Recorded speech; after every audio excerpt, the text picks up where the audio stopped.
Ok, ahora sí, entonces ya empezamos la última clase sobre los Incoterms. Ya habíamos visto en los días anteriores la parte más importante, habíamos terminado en las generalidades, ¿verdad? Comentario general para cada uno de estos términos y habíamos quedado en esta diapositiva que es el de los errores frecuentes en que se suele incurrir cuando trabajamos con Incoterms.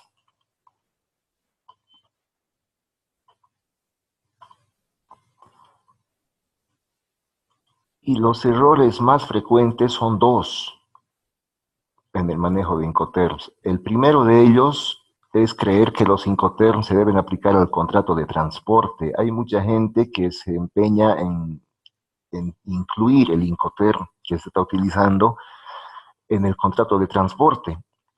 Y no está mal si quieren ponerlo, ¿no? Pero no es ahí donde corresponde. Si está, pues bien, si no está, tampoco hace falta, porque si se ponen a pensar, el contrato de transporte es aquel que se firma entre un empresario y una empresa de transporte, son un forward, legado el caso, ¿no? Al transportista, ¿qué es lo que le interesa? Que le paguen por llevar la carga de un punto A un punto B. Si quien le está pagando es el exportador o el importador, si tiene que asegurar él o el otro, etcétera, al transportista mucho no le va a interesar. Bueno, directamente no le va a interesar nada, ¿no? Entonces, si quieren poner el Incoterm en el contrato de transporte, no perjudica, por decirlo en fácil, ¿no? Pero tampoco es necesario, tampoco ayuda. Donde sí tiene que estar es en el contrato de compraventa. Aquí sí, está hecho el Incoterm, los Incoterms están hechos para ser considerados en el contrato de compraventa, porque el contrato de compraventa es aquel que define la relación integral entre exportador e importador. Por lo tanto, lo que hacen los Incoterms, aquello de dividir, asignar costos y riesgos a cada una de las partes, tienen que estar en este contrato, en el contrato de compraventa.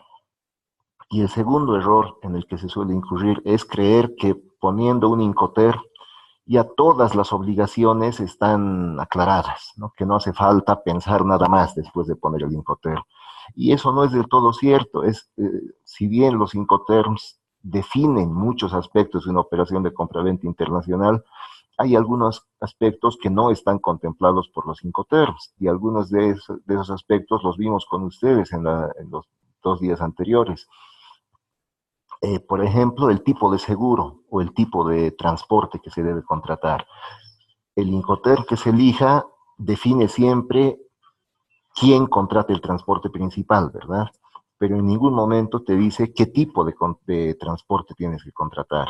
También en un par de Incoterms te dice que el exportador está obligado ante el importador a contratar el seguro, por ejemplo, pero no te dice qué tipo de seguro.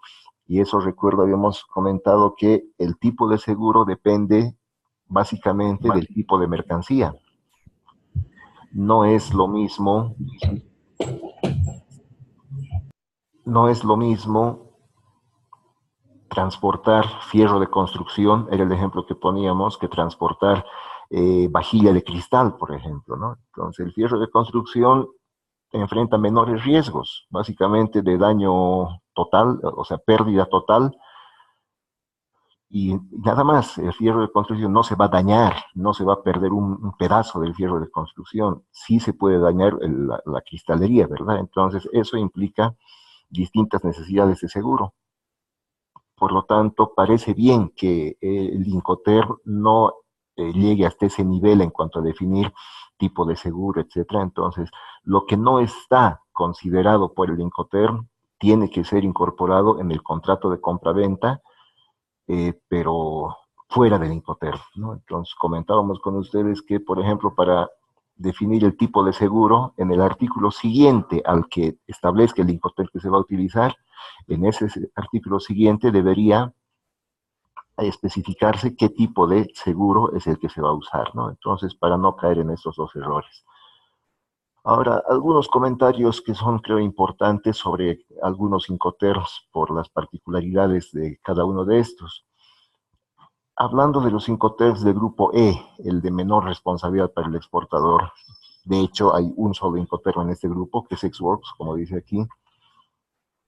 Y queda claro, ¿no?, que es el de menor responsabilidad para el exportador.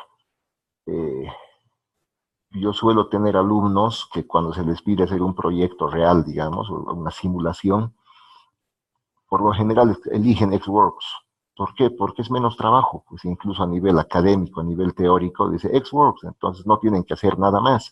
Qué sé yo, si eligieran un SIF, entonces tienen que presentar o calcular en el precio, incluir en el precio el flete hasta puerto de salida, el seguro, definir qué tipo de seguro, etcétera, ¿no? Entonces les resulta mucho más cómodo decir vamos a utilizar XWorks porque no tienen que hacer nada más. Y eso podría reflejarse en la vida real para empresarios que quieren asumir la menor cantidad de trabajo, menor cantidad de obligaciones, entonces podrían utilizar XWorks. Sin embargo, se debe tener claro que este Incoterm es el menos competitivo para el país en términos macroeconómicos, si quieren, porque no ofrece ningún valor agregado en servicios. Si el exportador no, no es el que va a contratar ni transporte, ni seguro, ni ningún otro tipo de servicios, por lógica, quien los va a contratar es el importador extranjero. ¿Y que una empresa de qué país creen que va a contratar? Digamos, nosotros estamos vendiendo algo a Alemania y el alemán tiene que contratar un medio de transporte, una aerolínea. ¿Ustedes creen que un alemán va a contratar a BOA? Difícil, va a contratar una aerolínea, si no alemana, por lo menos europea. Entonces, ¿qué queda para el país? Menos, ¿no? Por no decir nada. Eso suele ser una consecuencia del uso de Incoterm. Y si acaso uno como empresario dice, pero eso a mí no me afecta, no importa, mi bolsillo es el que me interesa a mí, también tiene un problema el utilizar Xworks en términos ya puramente empresariales, ¿no? Y este problema lo comentábamos el primer día cuando poníamos como ejemplo de una exportación de Xworks el de un lote de cerveza, ¿verdad? Se corre el riesgo de que el comprador venda la mercancía en el territorio del país exportador. Si no me equivoco, poníamos el ejemplo de un comprador peruano de cerveza que nos compraba cervezas y nosotros fuéramos a la cervecería. Como es Xworks, él recoge la mercadería de nuestro almacén, él se encarga de todo el trámite, etcétera. Entonces sube la mercancía al camión, da la vuelta a la esquina y no sabemos más de él. ¿Y cuál es el riesgo? Que el fin de semana, cuando hay una entrada, en La Paz siempre hay entradas o bailes en algún barrio, por lo menos cada fin de semana, y siempre se vende cerveza, no necesito comentarles eso. Entonces, este fin de semana nosotros vamos a vender nuestra cerveza ahí y va a estar vendiendo nuestra propia cerveza a un precio menor del supuesto exportador. ¿Y por qué puede vender a un precio menor? Por aquello que también comentábamos de que un producto de exportación no puede incluir, no debe incluir en su precio impuestos locales. Entonces, como decíamos, una lata o una botella de cerveza si cuesta 10 bolivianos, redondeando, 5 bolivianos van a ser de impuestos. Entonces, cuando se vende para exportación, se vende a 5 bolivianos. Y si el pseudo exportador nos ha comprado a 5, puede vender a 8, ¿no? Y gana cuánto, un 40%, que es una ganancia alta. Y va a competir con nuestro mismo producto, que lo vamos a tener que vender a 10. Entonces, primero ataca nuestro mercado con nuestro propio producto. Ese es el primer problema. Es un riesgo comercial. Y el otro es el riesgo de problemas fiscales, porque sí, impuestos internos, sobre todo ahora que están tan quisquillosos, encuentran que se está vendiendo mercadería de exportación en el mercado local, porque la cerveza, si seguimos con ese ejemplo, las latas en la parte de abajo de la lata tienen una leyendita que dice producto boliviano de exportación prohibida su venta en Bolivia. Entonces, si impuestos ve eso, ¿a quién le va a hacer problema? ¿Al que está vendiendo en la calle? ¿Al empresario que fingía ser exportador? No, a la empresa exportadora, ¿no ven? En este caso a la cervecería. Entonces hay que tener en cuenta eso para utilizar XWorks. Si es que en algún caso se justifica la elección de este Incoterm, se debe tener cuidado con estos dos riesgos. Entonces hay que ver la forma de garantizarse que la exportación se haga realmente. Entonces se le podrá pedir algún documento al exportador, lo más control más burdo, si quieren, he visto que hay empresas que hacen eso, mandan a alguien en el camión que está llevándose la mercancía de la exportación, ¿no? Para que acompañe, escolte si quieren, que llegue a la frontera, vea que se sellen los papeles y regresa, ¿no? Hay que ver la forma para evitar esos dos problemas que se presentan con el uso de el Incoterm Xworks. Pasando al siguiente grupo, el grupo F, sin pago de transporte principal. Este grupo ya es bastante más utilizado que Xworks y sí exige un poco más del exportador, no mucho. En el caso boliviano, por ejemplo, que es el que nos interesa obviamente, ¿qué tiene que hacer un exportador boliviano? Si es por transporte marítimo, que suele ser el más utilizado por un tema de costos, eso lo vamos a ver con detalle en logística, si es que vemos el módulo. En esos casos, ¿qué tiene que hacer el exportador? Digamos, va a vender fobarica. Entonces, lo único que tiene que hacer es, además de fabricar el producto, darle un embalaje adecuado, adentrarse un poquito en el tema de transporte internacional, contactar un forwarder, transportistas locales, etcétera, para llevar la mercadería hasta Arica. Y tiene que ser capaz de hacer de manera correcta el despacho de exportación, registrarse ante la aduana, capacitarse en manejar el SIDUNEA, etcétera. No, no es un gran problema, pero exige eso más del exportador. Como dice aquí, el despacho de exportación no es muy complicado. De hecho, es mucho más simple que el despacho de importación, porque al hacer el despacho de exportación no hay aranceles de por medio, ¿verdad? No cobra la aduana impuestos a la exportación. Entonces, tiene una complejidad menor. Este debería ser el punto mínimo de competitividad de un exportador, ¿no? Un exportador difícilmente va a poder tener éxito en su labor exportadora si es que no es capaz de manejar al menos los Incoterms del grupo F. Y eso implica, como les decía, el saber bien despacho aduanero de exportación, manejo de SIDUNEA, transportes internacionales, hasta por lo menos hasta puerto de salida, y obviamente manejo de Incoterms, conocimientos, nociones básicas de logística. Es un poco más exigente este grupo en cuanto al conocimiento que debe tener el exportador, pero es muy difícil que un exportador tenga éxito si no puede manejar al menos este grupo. Pero la verdad tampoco garantiza el éxito el manejar solamente Incoterms del grupo F. ¿Por qué? Porque por lo general los importadores extranjeros, cuando piden una cotización, no la hacen como nosotros hacemos a nivel local, ¿no? Básicamente, ¿qué preguntamos? ¿Cuánto cuesta tal cosa? Y comparamos con otro proveedor. A nivel internacional, como decíamos el primer día, ya no es aceptable el preguntar el precio nada más de un producto cualquiera, así como tal. Esa consulta tiene que estar hecha en términos de uno u otro Incoterm.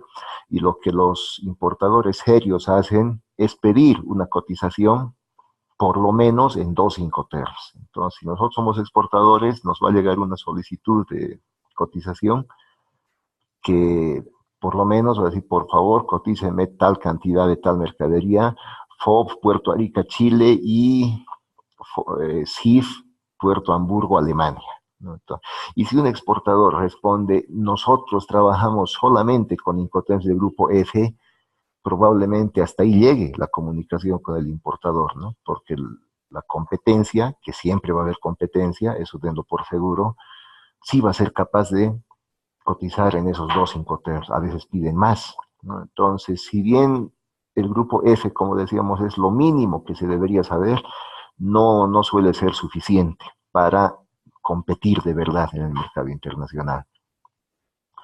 El grupo C, como acabamos de mencionar, es utilizado ya por exportadores más experimentados, ¿no? Entonces, eso implica el conocer no solamente el transporte carretero, despacho aduanero de exportación, algo muy casi local, ¿no? También se debe empezar a tratar con transporte eh, transcontinental, ¿no? Aéreo, marítimo. Aquí ya entran a jugar los términos de carga, que en logística ojalá podamos ver, filo, FIFO, etcétera. algunas nociones de almacenamiento, en caso de que se requiera almacenar la mercadería en el puerto de salida o en algún lugar intermedio, si va a haber transbordo o no, etcétera. Entonces ya tiene que el equipo o de la empresa exportadora o el encargado de exportaciones, si fuera una sola persona, tiene que ser capaz de manejar bien los Incoterms del grupo E, F y C, ¿no? Y eso pasa básicamente por saber bien y con toda claridad los puntos en los que hemos estado haciendo énfasis los anteriores días. ¿Qué conceptos entran para cada Incoterm, ¿no? ¿Qué conceptos se incluyen en el precio cuando se cotiza bajo uno u otro Incoterm? Saber bien si el seguro entra en CFR o solamente en CIF, el flete es hasta dónde, el concepto de entrega, dónde se da, etcétera. Todo eso es clave, ¿no? Entonces, con la medida en que se maneje mejor esto, se pueden obtener menores fletes marítimos en el grupo C o aéreos, si fuera el caso, ¿no? ¿Y eso por qué es importante? Porque alguien con una visión muy corta puede decir, ay, pero no importa, sea caro o barato, ¿para qué me voy a esforzar en conseguir fletes más baratos si quien al final va a pagar es mi comprador? Yo se lo voy a incluir en el precio. Es cierto, pero en la medida en que yo, digamos, no me esfuerzo en conseguir los fletes más bajos y mi competencia sí, la cotización de esa mi competencia va a ser más baja a los ojos del comprador y obviamente este se inclinará por contratar aquella empresa que le dé menores precios, ¿verdad? Entonces, ese es el trabajo a realizar de parte del exportador cuando cotiza bajo el grupo C. Retarse a sí mismo a conseguir los mejores precios y eso implica tener una base de datos de empresas de transporte, forwarders, navieras, empresas aseguradoras, etcétera. ¿Por qué? Porque tengo que recurrir a ellos y tengo que estar actualizando permanentemente esos datos. Si hay una empresa que está empezando a ofrecer fletes más bajos, tengo que saberlo, ¿no? Entonces, es una tarea permanente esta de los Incoterms, ir actualizando. ¿Por qué? Porque si yo me quedo cotizando con el forwarder de mi amigo y digo, no, por lealtad, años que trabajo con él y no abro los ojos a nuevos jugadores que hay en el terreno, probablemente alguno de esos nuevos tiene precios más bajos. Y yo por una lealtad malentendida voy a seguir trabajando con el forwarder de mi amigo y mi competencia va a cotizar con los nuevos, que digamos están con una oferta, una cosa de esas. Por lo tanto, cuando ellos coticen, su precio de venta bajo un Incoterm CIF, puerto de destino, por ejemplo, va a reflejar esos costos más bajos y su precio cotizado va a ser más bajo que el mío y obviamente le van a comprar a él. Entonces, todo eso implica el manejo de Incoterms del grupo C. Y finalmente tenemos los Incoterms del grupo D, de llegada, ¿no? Este grupo debería ser elegido, y eso lo comentábamos cuando veíamos DDP hace 2, 3 días, debería ser elegido y utilizado sobre todo por empresas que tengan una sucursal, una filial, aunque no lo diga aquí, un agente, un representante, alguien en el país de destino. Si se vende DDP, por ejemplo, hay que pagar los aranceles en el país de destino. Y si hay un problema con la aduana al momento de hacer ese trabajo, vamos a viajar hasta el otro lado del mundo a arreglar el problema, ¿no? Es muy difícil, puede llegar a ser inviable esto. Entonces, el consejo por lo general es ese. Si es que no se tiene a alguien que pueda actuar por cuenta nuestra en el país de destino, tratar de evitar el uso de Incoterms del grupo D. Porque como dice aquí al final, tratar de resolver problemas desde el país de origen puede ser complicado y costoso. Entonces, hay que tomar con pinzas el cotizar con Incoterms del grupo D. Observaciones finales del tema este de Incoterms. Es como un consejo, un concepto que está siempre latente en el manejo de Incoterms, ¿no? Dice que cada empresa, tanto exportadora como importadora, debe ponderar la experiencia y capacidad logística en comercio exterior que tenga su contraparte. Entonces, si yo soy exportador, no basta con que yo vaya actualizando mi base de datos de proveedores de servicios, de transporte seguro, carguío, almacenamiento, etcétera, sino también tengo que saber bien cuál es la capacidad en ese aspecto de mi contraparte, ¿no? Si yo soy exportador y mi importador, ¿cómo maneja eso? ¿No? Entonces, se puede sacar ventaja del conocimiento y las habilidades y los contactos de la otra parte, ¿no?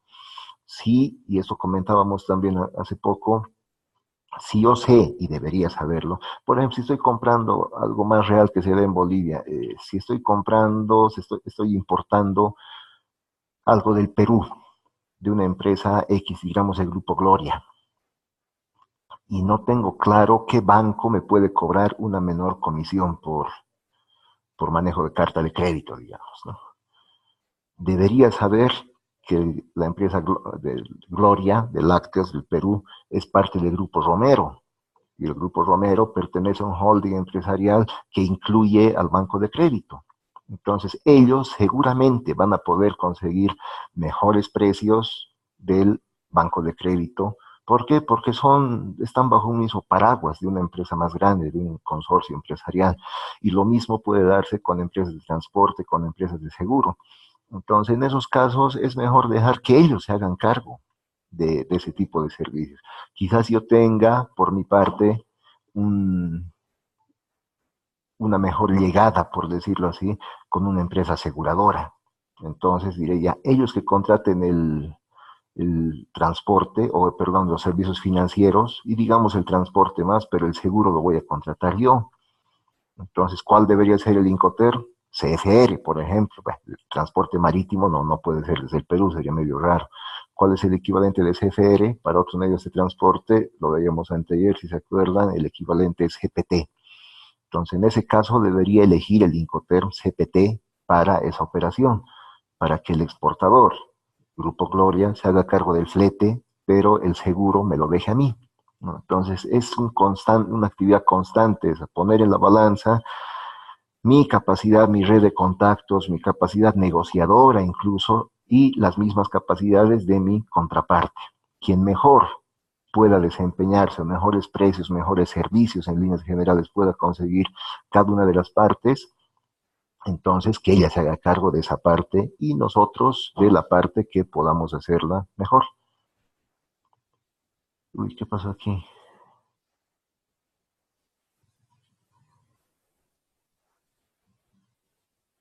Era hasta ahí. Esos son los comentarios finales de los Incoterms. Entonces, simplemente vamos a habilitar habilitar el micrófono para todos. Si tienen alguna observación, pregunta, comentario, adelante. Nada. Ok. Si no hay nada, entonces lo que vamos a hacer, como habíamos comentado también, la parte final que me han pedido que incluyamos aquí, incluye una breve referencia a lo que es el GATT y la OMC. Como el tiempo es corto, de hecho, para ver eso, y como es bien sabido por todos que es más fácil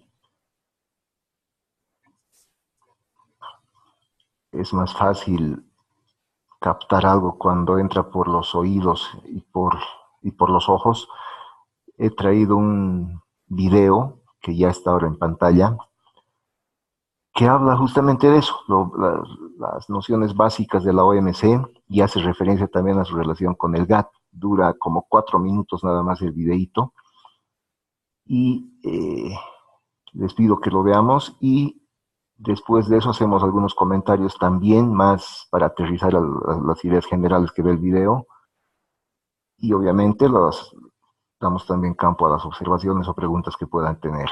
Así que les pido unos 4 minutitos para ver el video y van a ver que se aclara las cosas básicas de lo que es la OMC.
Ok, entonces como vieron, el video nos da un pantallazo general de lo que es la OMC, que nació más o menos, no nació, se basa en los principios del GATT. Y a ver, vamos a hacer un comentario general sobre esto. El GATT, General Agreement Claro, on Tariff and Trade, sí. no, no pude ver el video, va a disculpar, no, no se pudo visualizar. El resto sí vio. No, nadie. No, Nadie vio el nadie. video. Oh, pero debían decir que qué raro, qué ha pasado, porque yo tengo en la misma pantalla que estaba la presentación. Bueno, no importa. Se queda en la pantalla de presentación. El video yo lo tengo aquí. En unos minutos lo pongo en el grupo de WhatsApp, porque lo grabé ya. Como son 4 minutos más o menos, no creo que sea muy pesado. Y, o si no, o mejor les paso la dirección, porque lo bajé de YouTube, no es secreto el video. Entonces les doy la dirección de YouTube donde está el video mejor. O las dos Perfecto. cosas para que lo vean. Qué pena, mil disculpas, debían decirme antes que no se veía, hubiéramos hecho algo, pero por lo menos no quedarme callado 4 minutos porque se han debido aburrir, pero no, lo van a ver el video más tarde. Entonces, simplemente comentar con un poquito más de detalle que el GATT, que han debido escuchar ya ustedes, lo vamos a escribir en el chat.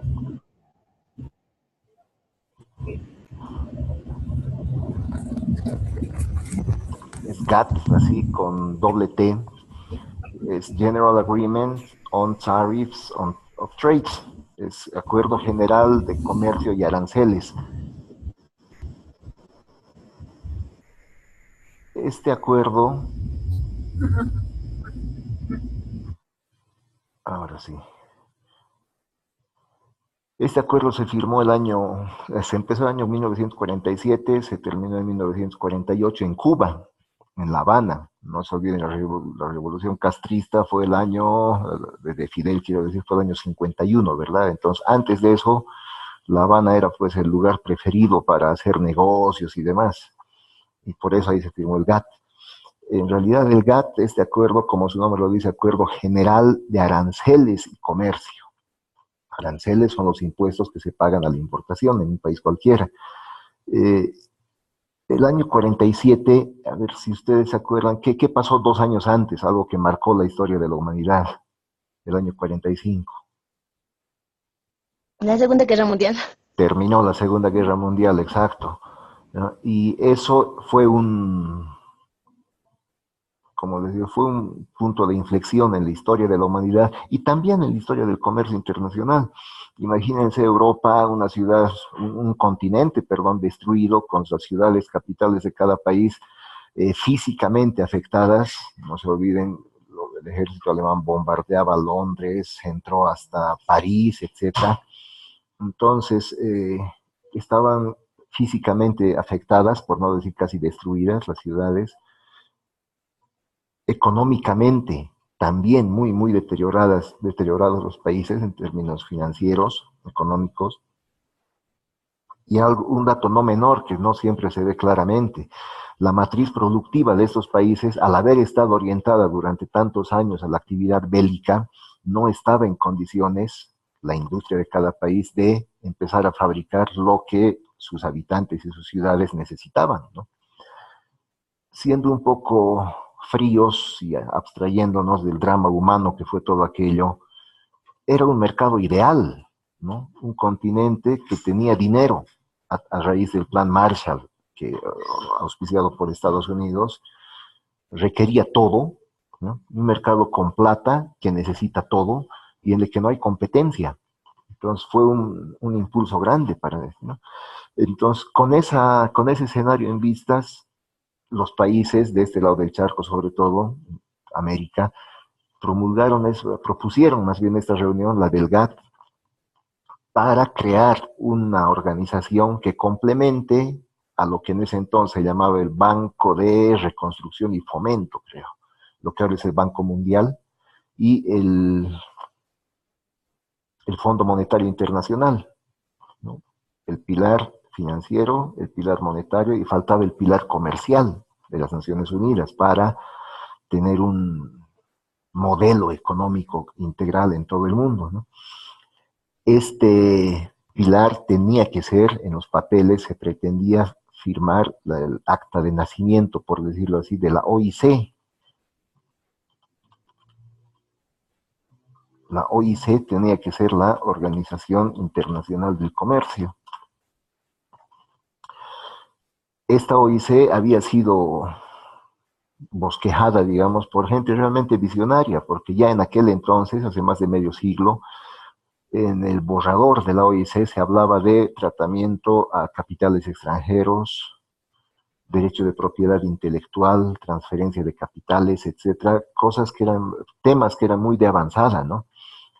Pero quien boicoteó que se llegue a ese punto de diseño de una organización que maneja el comercio internacional, el país que le dio la espalda fue Estados Unidos, por temas de interés propio, que claramente no se olviden que Estados Unidos llegó a ser lo que ha sido todo el siglo pasado y que ahora está perdiendo un poco, el imperio, como les gusta llamar a algunos, llegó a serlo después de la Segunda Guerra Mundial. Antes de la Primera Guerra Mundial, ¿quién era el imperio, para seguir usando la palabrita antipática? Gran Bretaña. No se olviden, la moneda, la divisa internacional más utilizada no era pues el dólar antes de la Segunda Guerra Mundial, era la libra esterlina. Algunos vestigios de eso quedan hasta ahora. En bancos, la tasa LIBOR de interés, LIBOR significa London Interbank Offer Rate, la tasa de interés promedio ofrecida por la Banca de Londres, esa es la tasa LIBOR, ¿no? Después de la Segunda Guerra Mundial se creó otra tasa referencial, la Prime Rate, que es exactamente lo mismo, el promedio de la tasa activa ofrecida por los bancos, pero ya no en Londres, sino en Nueva York, ¿no? Entonces así fue quitando Estados Unidos protagonismo a Inglaterra después de la Segunda Guerra Mundial. Entonces parece que no convenía a sus intereses el que esta Organización Internacional del Comercio llegue a tener el peso que tendría que tener según los papeles. Y el Congreso estadounidense se negó a considerar el apoyo a la OIC, y ese fue murió antes de nacer la OIC, ¿no? ¿Y qué pasó? Los países que estaban interesados en vender a Europa, por todo aquello que comentábamos hace un rato, decidieron, como salida de emergencia, firmar un acuerdo de rebaja de aranceles, nada más. Entonces, decir, oye, Europa quiere comprarnos, nosotros queremos venderles. ¿Para qué nos vamos a poner barreras arancelarias que en este momento no convienen a nadie? Y eso es el GATT, hasta su nombre, Acuerdo General de Comercio y Aranceles, ¿no? Se bajaron los aranceles, todos empezaron a vender, todos contentos, y así se quedó. Pero la situación comercial internacional requería que exista una organización, alguien que vaya poniendo normas, que vaya regulando de alguna manera el comercio internacional que empezaba a crecer cada vez más. ¿Y quién fue llamado por default, porque no había otra, ¿no?, a hacer esa labor? El mismo GATT.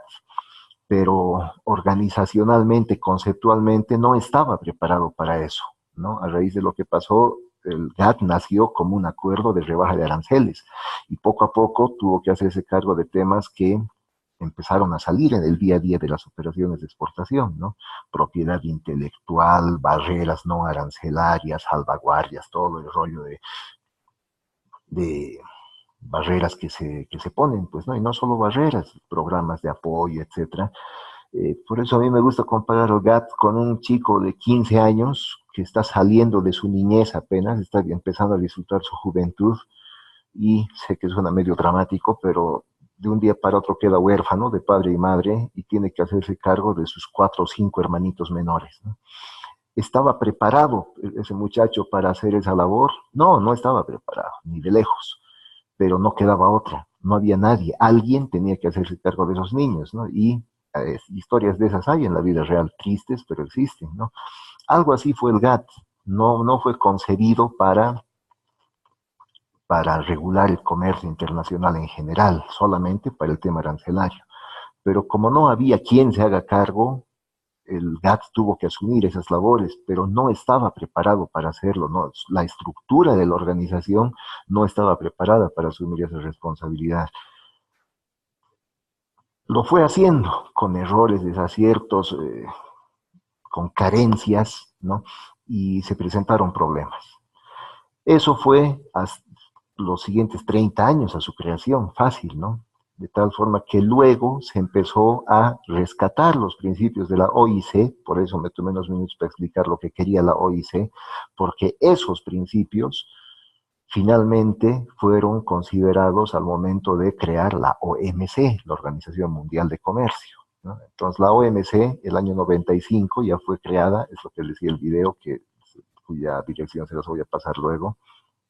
La OMC entonces empezó a considerar, en base a una estructura ya bien establecida para esos fines, empezó a hacerse cargo con mayor idoneidad, mayor eficiencia de ese tipo de aspectos, ¿no? Ahora, en cuanto a la estructura organizacional de la OMC, hay una gran diferencia respecto a otros espacios así multinacionales, la misma ONU, la OTAN, etcétera, ¿no? ¿Cómo se toman las decisiones en la OMC? Por consenso, a diferencia de otras organizaciones. La OTAN, por ejemplo. ¿Cómo se toman las decisiones? Como en una sociedad comercial cualquiera. Si digamos, ¿cuántos están conectados ahorita? 8. Conmigo 9. Formamos una empresa entre las 9 personas que estamos en esta charla. Yo tengo el 51% de las acciones y quiero que se haga algo en nuestra empresa, lo que sea. Una sola persona. Las otras 7 personas se oponen. Pero como yo tengo el 51% del paquete accionario, basta lo que yo quiera que se haga algo, se va a hacer. No importa que la mayoría de las personas no quieran hacerlo. Yo tengo el poder apoyado en mi paquete accionario. Así funciona la OTAN, así funcionan muchas instituciones internacionales, muchos organismos, perdón, internacionales, ¿no? No necesito decir quiénes son los accionistas mayores para utilizar un término empresarial. Estados Unidos, Francia, Gran Bretaña, el grupo de los 7, ¿no? De los 6, de los 7. La OMC no funciona así. Ahí sí se cumple aquello de que el voto de Bolivia, por ejemplo, vale tanto como el de Estados Unidos. Ahí todos, casi, en la vida real no es tanto así, pero en términos formales, sí todos los países tienen el mismo poder de veto o de decisión. Entonces, es por eso que en la misma página de la OMC, si ustedes tienen tiempo para entrar un día, es WTO.org. WTO es World Trade Organization, ¿no? Organización Mundial de Comercio en inglés. Comparan a la OMC con una mesa de negociaciones. Y ante ataques que alguna vez se le hacen a la OMC, en el sentido de que no es eficiente, no resuelve rápido los problemas, etc., la OMC se defiende diciendo eso. Nosotros somos una mesa de negociaciones y recibimos a nuestro alrededor de la mesa, a todos los que quieran negociar. Si los negociadores no se ponen de acuerdo, no le echen la culpa a la mesa. Es una forma muy gráfica que maneja la OMC para explicar cuál es su rol, ¿no? Y la OMC en verdad es ante todo un espacio de negociación.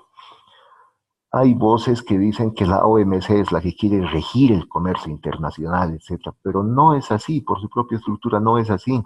La OMC por sí misma no puede definir normas que sean de aplicación obligatoria por todos los miembros. Más bien funciona un poco al revés. Son los miembros los que en el marco de la OMC se reúnen, discuten, acuerdan, negocian en el término más amplio y definen un acuerdo. Y ese acuerdo sí es de aplicación obligatoria para todos los miembros, pero no es la OMC como institución que ha definido esa norma, sino es un reflejo de un acuerdo al que luego de negociaciones llegaron las partes involucradas, ¿no?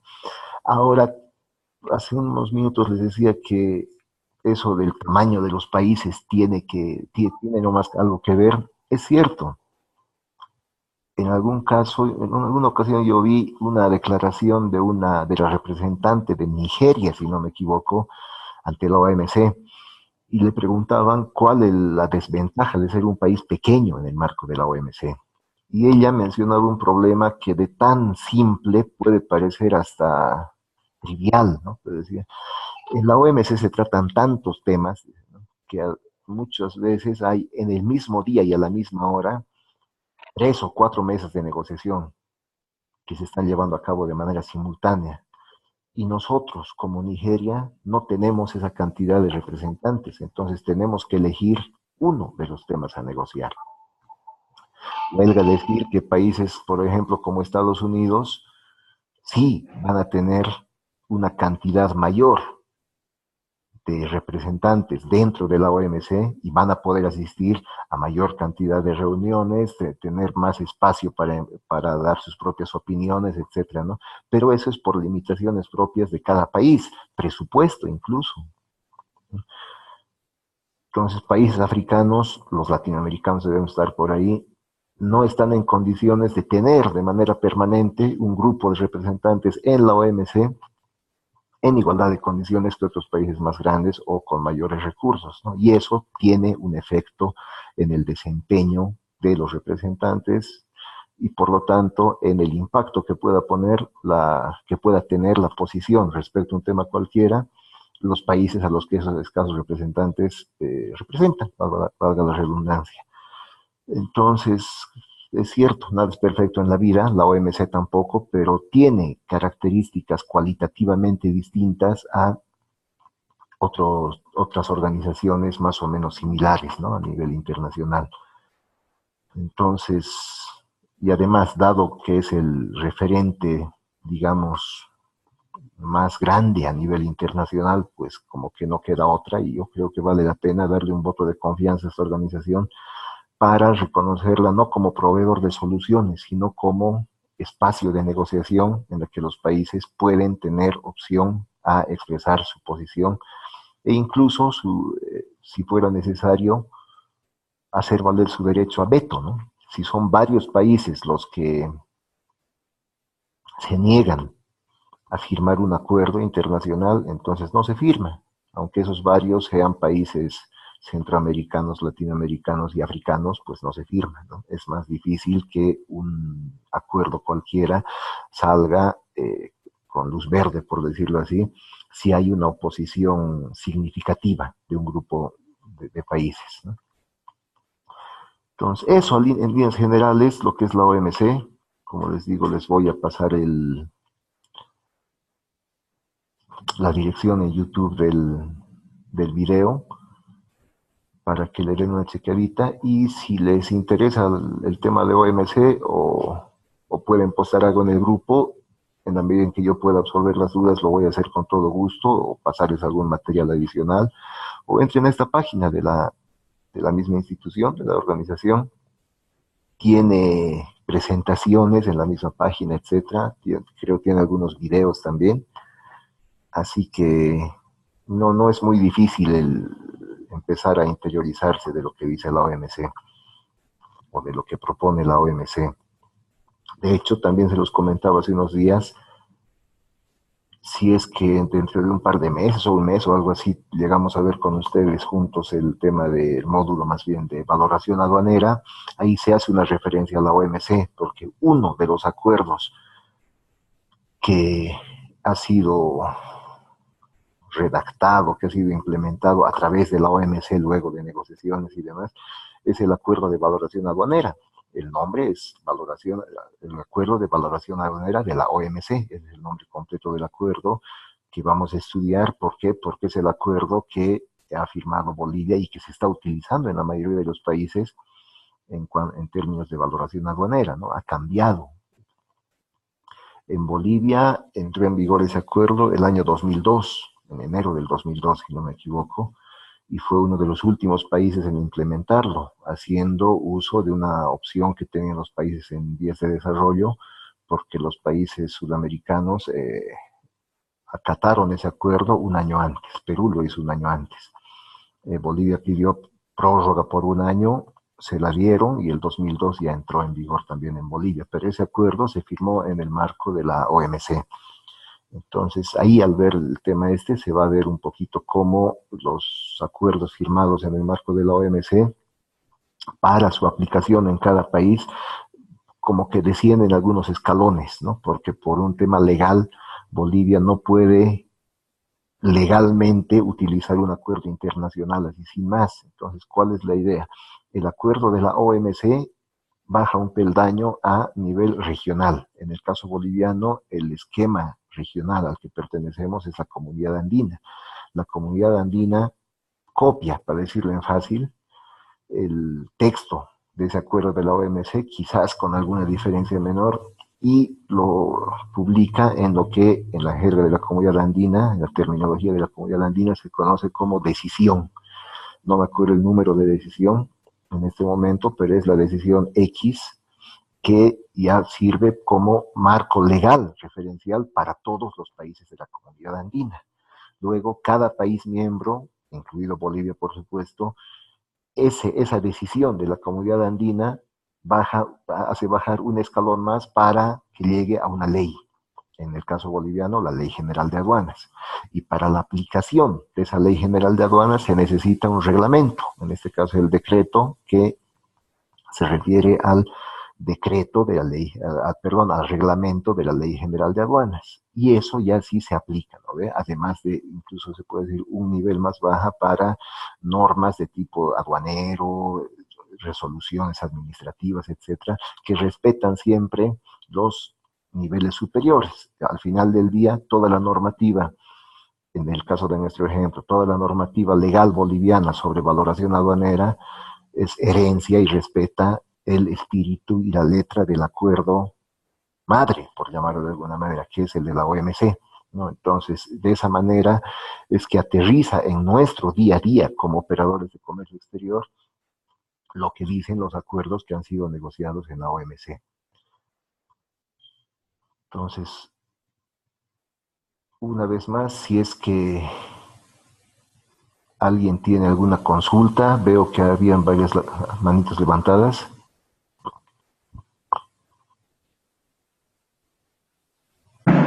Ahora sí. ¿Alguien tiene alguna pregunta?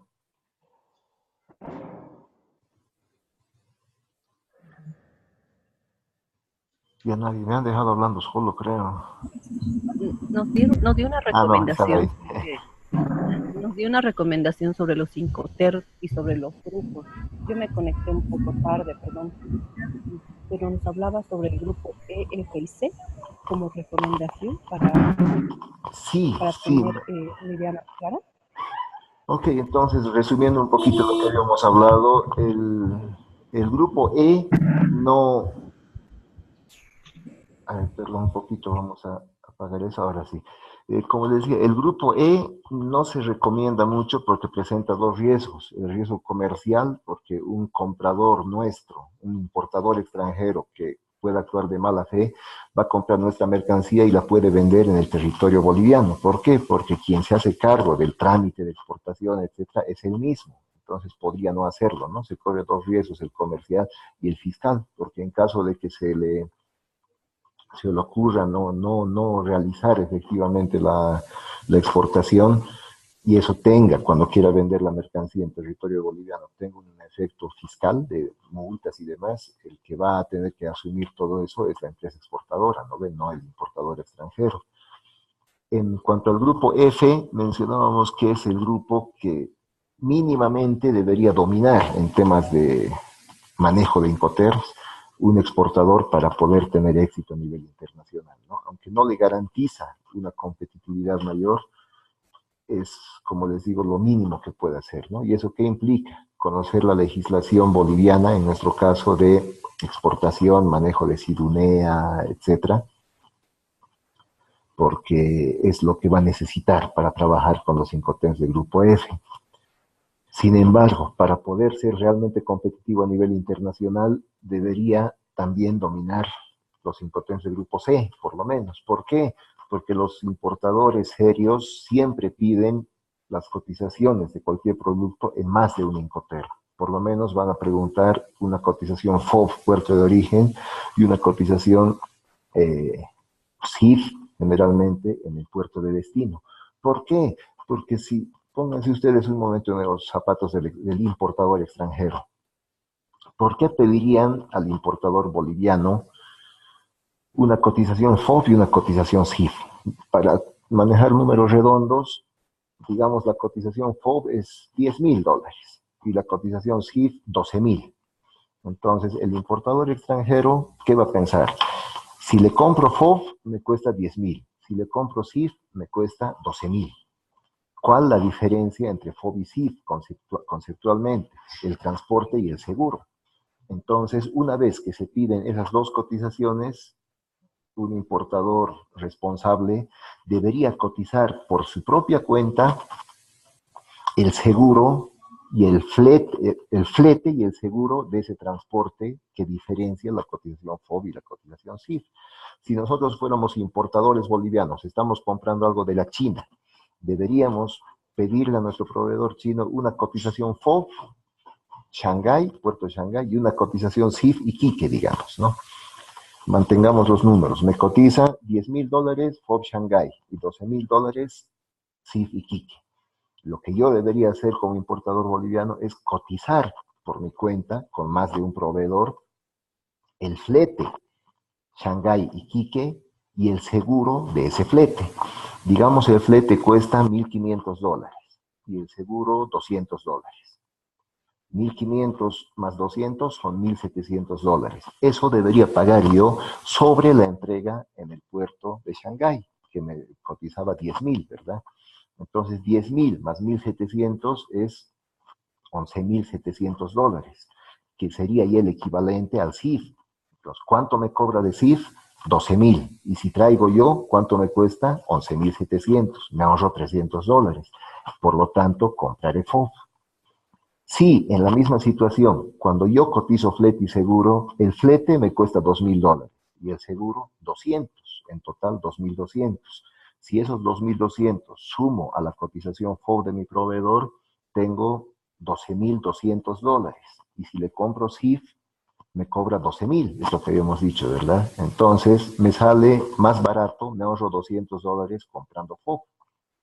Ese es el cálculo permanente que se hace cuando se manejan Incoterms para tomar decisiones en términos empresariales. Como los importadores esperan esas dos cotizaciones para hacer ese tipo de cálculos, entonces un exportador deberá saber cómo manejar este tema de los Incoterms, ¿no? Y si soy exportador también, entonces por eso es la importancia de manejar bien el grupo C, porque es un complemento en términos de análisis empresarial, digamos, el comparativo de los Incoterms utilizados para obtener los precios más convenientes en cada caso.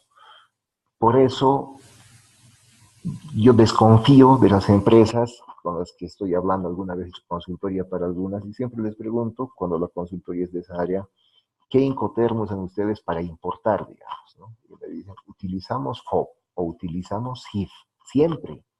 Y eso no tiene sentido, porque la elección del Incoterm tiene que ser decidida para cada caso, no solamente para las compras de uno u otro país o de uno u otro proveedor, sino para cada operación. Y para cada operación se deben hacer las cotizaciones, actualizar la base de datos, etcétera. Si no, es el casarse, si me permiten la expresión, con un Incoterm de por vida, no es racional. Estamos renunciando a la mayor ventaja del manejo de los Incoterms, que es buscar las mejores condiciones, como habíamos mencionado hace unos minutos, incluyendo el análisis de nuestras capacidades y también las de nuestra contraparte. Si somos exportadores, tenemos que ver qué capacidades tiene el importador al que le estamos comprando, o viceversa.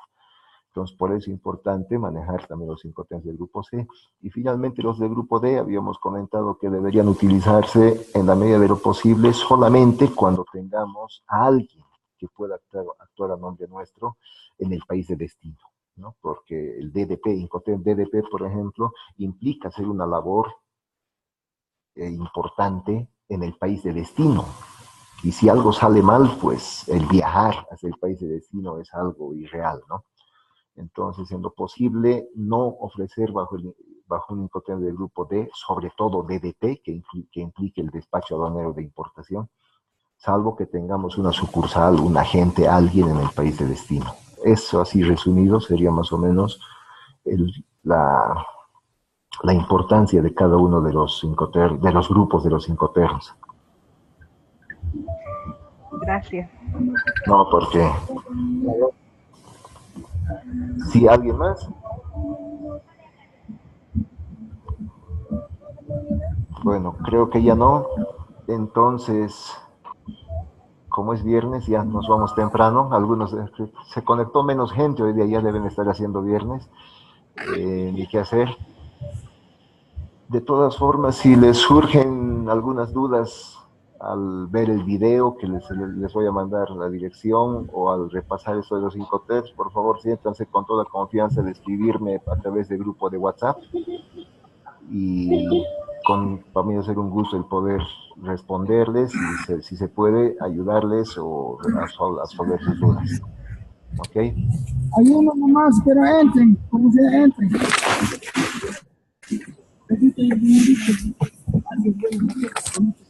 Ok, entonces, no habiendo más consultas, agradecerles por su asistencia y paciencia tanto de hoy como de los días anteriores, y tengo entendido que nos vamos a ver en 1 o 2 semanas, creo, para algún otro módulo. Si así fuera, entonces ya nos contactaremos otra vez ahí, y si no fuera, una vez más, gracias a todos por participar y ojalá les haya sido de utilidad esta charla.